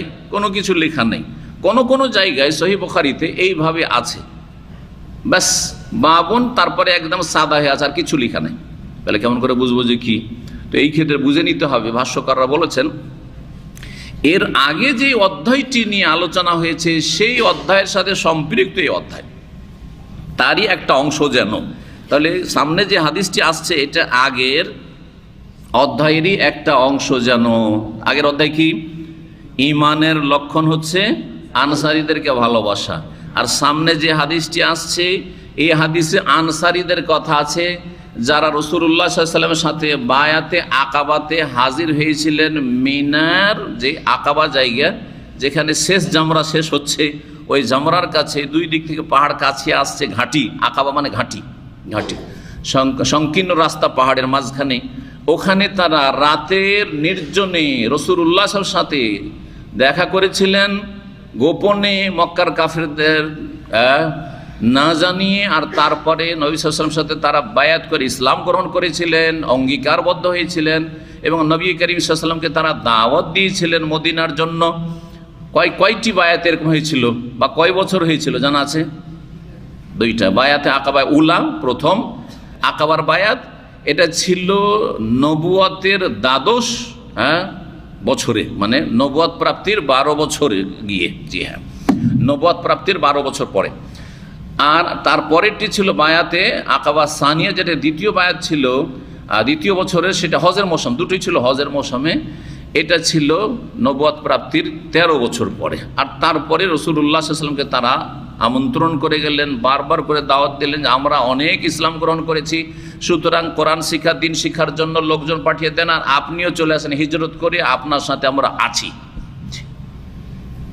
এই যে প্রতিশ্রুতি, বায়াত, বায়াত মানে শপথ করে গেছিলেন। তো এই হাদিস আসছে, হাদিসটা আগে ব্যাখ্যা তর্জমা করি আর তারপর ইনশাআল্লাহ বাকি কথাগুলি পূর্ণ করব। বলছেন ইমাম বুখারী রাহমাতুল্লাহ আলাইহি, সাহাবী থেকে শুরু করি। আন্না আব্দুল্লাহ ইবনে সামিত রাদিয়াল্লাহু আনহু ওয়া কানা শাহিদা বদরান ওয়া হুয়া আহাদুন নুকাবা লাইলাতাল আকাবা আন্না রাসূলুল্লাহ সাল্লাল্লাহু আলাইহি ওয়াসাল্লাম قال وحوله عصابة من أصحابه بايعوني على ألا تشركوا بالله شيئا ولا تسرقوا ولا تزنوا ولا تقتلوا أولادكم ولا تأتوا ببهتان تفترونه بين أيديكم وأرجلكم ولا تعصوا في معروف فمن وفى منكم فأجره على الله ومن أصاب من ذلك فعوقب في الدنيا فهو كفارة له ومن أصاب من ذلك شيئا ثم ستره الله فهو إلى الله إن شاء عفا عنه وإن شاء عاقبه فبايعناه على ذلك। এই হাদিসে বায়াতের কথা আছে। এই বায়াত হয়েছিল দুটো বললাম, তাই না? তো এই যে বায়াতটা হয়েছিল এই হাদিসের সম্পর্ক হচ্ছে প্রথম বায়াতের সাথে। প্রথম বায়াতের সাথে, প্রথম বায়াতে 12 জন সাহাবী ছিলেন, 12 জন মদিনার আনসারি প্রতিনিধি ছিলেন যারা নবী সাল্লাল্লাহু আলাইহি ওয়াসাল্লামের সাথে শপথ করেছিলেন। আর দ্বিতীয় যে বায়াত হয়েছিল তাতে 73 জন পুরুষ ছিলেন আর 2 জন নারী ছিলেন, টোটাল 75। বলছেন ওবাদা ইবনে সামিত রাদিয়াল্লাহু আনহু ওয়া কানা শাহিদা বদরান, ইনি বদরে হাজির হয়েছিলেন, মানে বদরি সাহাবী ছিলেন। বদরি সাহাবী কাকে বলা হয় জানেন? যে বদরের যুদ্ধে অংশগ্রহণ করেছেন। এটা বড় উপাধি, এটাও আর একটা বড় উপাধি। কারণ বদরের যুদ্ধে কয়জন সাহাবী অংশ নিয়েছিলেন? 313 জন। তাহলে চিন্তা করেন, লক্ষাধিক সাহাবীর মধ্যে মাত্র 313 জন, এটা ইসলামের প্রথম যুগে যেহেতু ছিল, 313 জন সাহাবী অংশ নিয়েছিলেন। তাদের কত মর্যাদা, কত মর্যাদা! তাহলে জি হ্যাঁ, তাহলে সাহাবায়ে কেরামরা বিভিন্ন স্তরের, যারা প্রথম যুগে ইসলাম গ্রহণ করেছেন আর তারপরে সাবেকিন, আর তার সাথে সাথে বদরেও হাজির হয়েছেন। তো ওবাদা ইবনে সামিত রাদিয়াল্লাহু তাআলা বদরে হাজির হয়েছেন। ওয়াহু আহাদুন নুকাবা, আর তিনি একজন দায়িত্বশীল। লাইলাতুল আকাবা, আকাবার রাতে ঘাঁটিতে যে গোপন বৈঠক হয়েছিল নবী সাল্লাল্লাহু আলাইহি ওয়াসাল্লামের সাথে এবং বায়াত হয়েছিল, সেই রাতের একজন দায়িত্বশীল ব্যক্তি, নাকিব। আন্না রাসূলুল্লাহ সাল্লাল্লাহু আলাইহি ওয়াসাল্লাম, রাসূলুল্লাহ সাল্লাল্লাহু আলাইহি ওয়াসাল্লাম বলেন তাদেরকে, ওয়াহাউলাহু ইসাবাতুম মিন আসহাবি, তার চারপাশে তার সাহাবায়ে কেরামদের একটি দল ছিল। ইসাবা, ইসাবা সম্পর্ক শব্দটি মানে দল। এখন এই দল কয়জনের দল?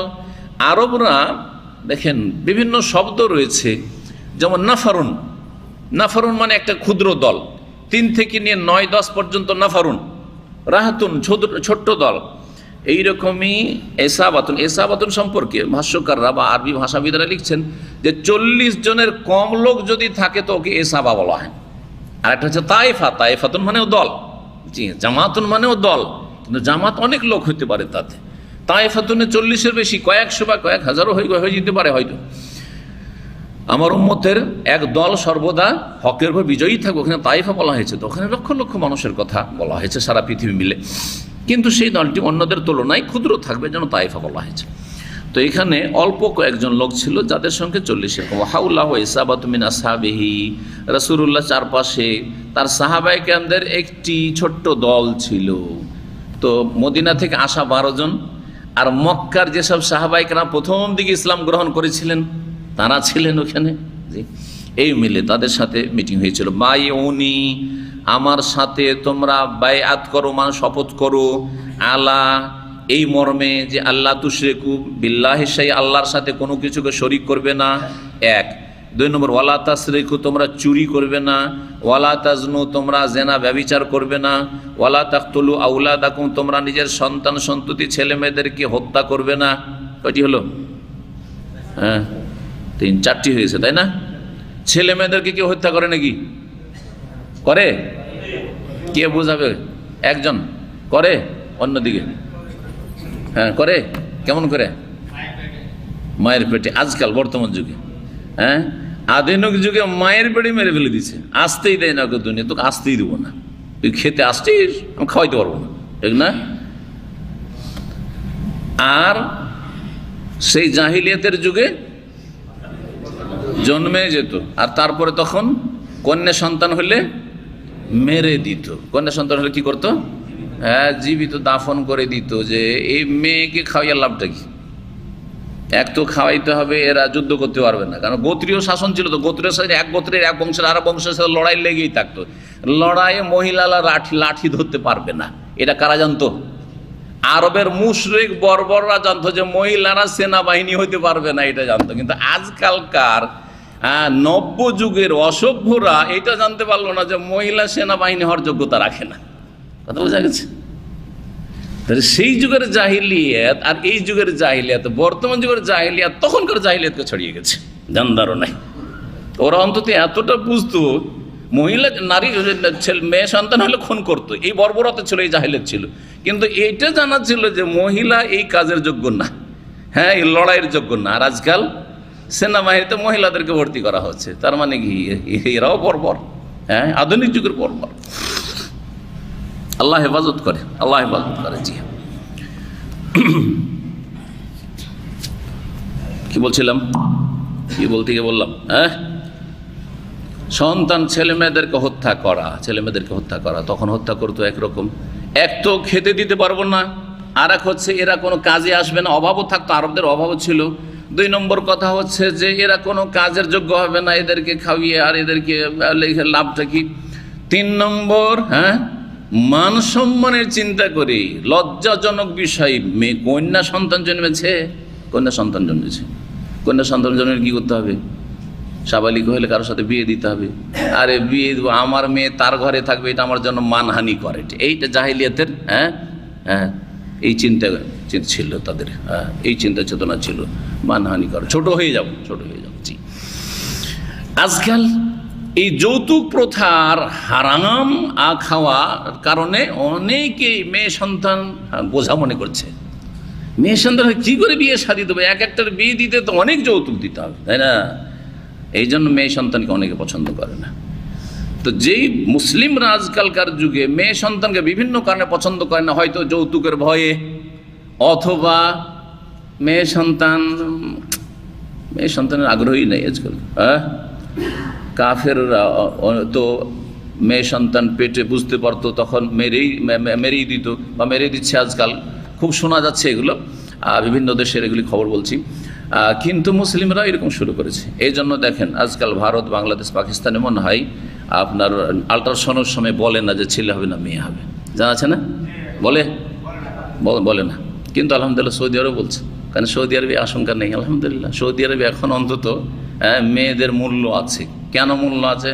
মেয়েরা মূল্যবান জিনিস পর্দার ভিতরে আছে, সেই জন্য।